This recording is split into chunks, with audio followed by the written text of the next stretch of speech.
आज हम लोग बात करने वाले हैं ऊर्जा के बारे में। और हमें किसी वस्तु में ऊर्जा है या नहीं, उसको जानने के लिए देखना पड़ता है कि वह वस्तु कोई कार्य करने सकता है या नहीं सकता है। अगर वह वस्तु कुछ भी कार्य करने सकता है तो हम लोग कहते हैं कि उसमें ऊर्जा है। और अगर वह वस्तु कुछ भी कार्य करने नहीं सकेगा तो वैसा स्थिति हम लोग कहते हैं कि इसमें ऊर्जा नहीं है। मान लीजिए कि हम ये मार्कर को यहाँ इस तरह से रख दिए। अभी ये किसी भी तरह का कार्य नहीं करने सकेगा, इसलिए हम कहेंगे कि इसमें ऊर्जा नहीं है। लेकिन अगर हम इस मार्कर को उठा करके इस तरह से फेंकेंगे तो ये जाएगा और किसी का सिर में लगेगा तो उसको चोट पहुंचा देगा। कहने का मतलब इसको फेंकने से इसमें कार्य करने की क्षमता आ जाएगा, अर्थात इसमें ऊर्जा आ जाएगा। इसी तरह से अगर इस रूम का हवा का बात करें तो अभी ये विराम अवस्था में है, ये कुछ भी कार्य नहीं करने सकेगा। लेकिन यही हवा इस तरह से अगर घूमने लगे तो आप देखें कि इस तरह का जो बवंडर है वो बड़े-बड़े छतों को भी उड़ा करके ले जाता है। मतलब अगर हवा रुका हुआ है तो इसमें ऊर्जा नहीं है, लेकिन इस तरह से अगर घूम रहा है तो उसमें ऊर्जा आ जाता है। इसका और भी एग्जाम्पल लिया जा सकता है, जैसे कि तना हुआ धनुष। तो तना हुआ धनुष में भी आप ध्यान दीजिएगा कि अगर धनुष तना हुआ नहीं है तो वो तीर को आगे फेंकने नहीं सकता है। लेकिन अगर धनुष को तान दीजिएगा, खींच दीजिएगा, तब वह तीर को आगे भेजने सकता है। तो शॉर्ट में यही चीज़ हम लोग को देखना पड़ता है कि कोई वस्तु कार्य करने सकता है या नहीं सकता है। अगर वस्तु कुछ कार्य करने सक रहा है तो हम मानते हैं कि उसमें ऊर्जा है, और वस्तु कोई कार्य करने नहीं सकता है तो हम मानते हैं कि उसमें कोई भी ऊर्जा नहीं है। अब हम लोग बात करेंगे कि ऊर्जा के स्थायी मात्रक क्या होता है। तो जैसे कि मैंने पहले ही आपको बताया था कि ऊर्जा का निर्धारण कार्य के द्वारा ही किया जाता है, इसलिए ऊर्जा का भी एसआई मात्रक वही होता है जो कार्य का एसआई मात्रक होता है, यानी कि जूल। तो इसलिए ऊर्जा का एसआई मात्रक क्या होता है हम लोग का? जूल होता है। अब हम लोग देखने वाले हैं ऊर्जा के विभिन्न रूप। तो ऊर्जा भी कई रूप में होता है, जैसे प्रकाश ऊर्जा हुआ, ध्वनि ऊर्जा हुआ, तापीय ऊर्जा हुआ, यांत्रिक ऊर्जा हुआ, गतिज ऊर्जा हुआ, स्थितिज ऊर्जा हुआ। तो ऊर्जा भी बहुत तरह से होता है, लेकिन हम लोग को क्लास 9 में केवल गतिज ऊर्जा, स्थितिज ऊर्जा और यांत्रिक ऊर्जा के बारे में पढ़ना है, इसलिए हम लोग देखेंगे गतिज ऊर्जा। तो गतिज ऊर्जा क्या है उसको चलिए समझने का कोशिश करते हैं।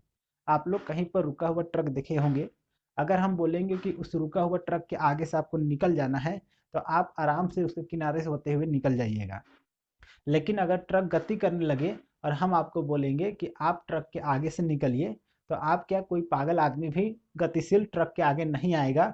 ऐसा इसलिए क्योंकि हम लोग जानते हैं कि गतिशील ट्रक में अगर हम टकराते हैं तो हम लोग का नाक नक्शा सब बर्बाद हो जाएगा। इसी तरह से आप लोग ध्यान दिए होंगे कि कुछ लड़के जो होते हैं वो बंदूक का जो गोली रहता है उसको छेद करके यहाँ पर नेकलेस की तरह से पहना करते हैं। लेकिन अगर वही गोली को इस तरह से फायर कर दिया जाए तो फायर करने के बाद वो लड़का क्या, पूरा अगर महफिल रहेगा तो महफिल भी अपना जगह छोड़ करके भागने लगेगा।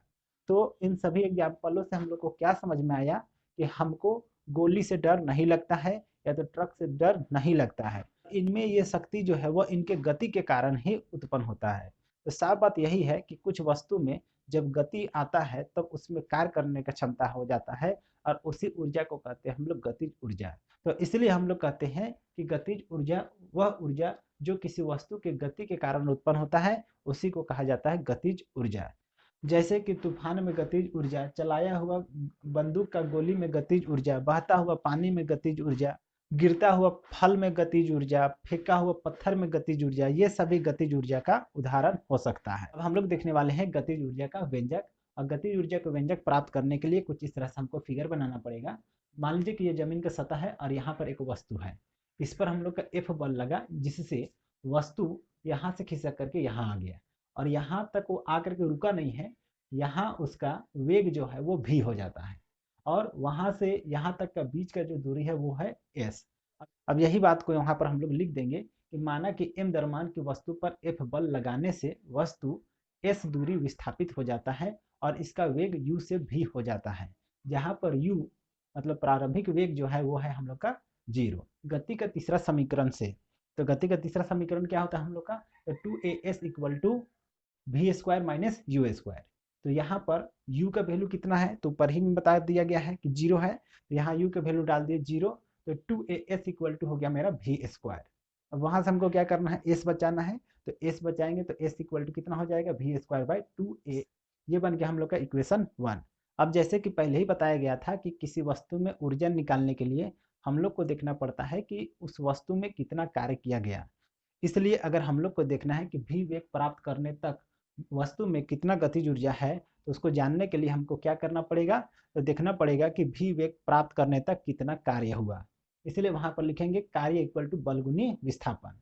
अब बल कितना लगा है तो ऊपर में बताया गया है कि एफ बल लगा है, इसलिए लिख दिए यहाँ पर एफ गुनी विस्थापन।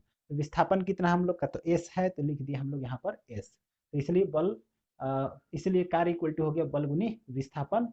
अब बल का फॉर्मूला क्या होता है, एफ इक्वल टू होता है एम ए, इसलिए एफ की जगह में हम लिख दिए एम ए। अब एस का वैल्यू जो है वो हम लोग इक्वेशन 1 से लाएंगे और यहाँ पुट करेंगे तो हो जाएगा मेरा वी स्क्वायर बाय 2a। अब यहाँ बट्टा का ए और ऊपर का ए कट गया, तो हम लोग का कार्य कितना निकल गया, तो 1/2 mv²। और किसी वस्तु में किया गया कार्य ही उस वस्तु का ऊर्जा होता है, इसलिए वहां पर गतिज ऊर्जा कितना होगा, तो होगा 1/2 mv²। इसलिए लास्ट में लिखा हुआ है कि गतिज ऊर्जा इक्वल टू 1/2 mv²। और यही जो है वो गतिज ऊर्जा का व्यंजक है या गतिज ऊर्जा का फॉर्मूला है, इसको हम लोग को याद करके रखना है। तो उम्मीद करते हैं कि आज आप लोग को समझ में आ गया होगा कि ऊर्जा क्या है, ऊर्जा के विभिन्न रूप क्या होता है, गतिज ऊर्जा क्या होता है और गतिज ऊर्जा का व्यंजक किस तरह से निकाला जाता है। इसको थोड़ा सा प्रैक्टिस भी करना पड़ेगा, तो इसलिए इसको अच्छा सा प्रैक्टिस कीजिए। और आज के लिए इस वीडियो में इतना ही।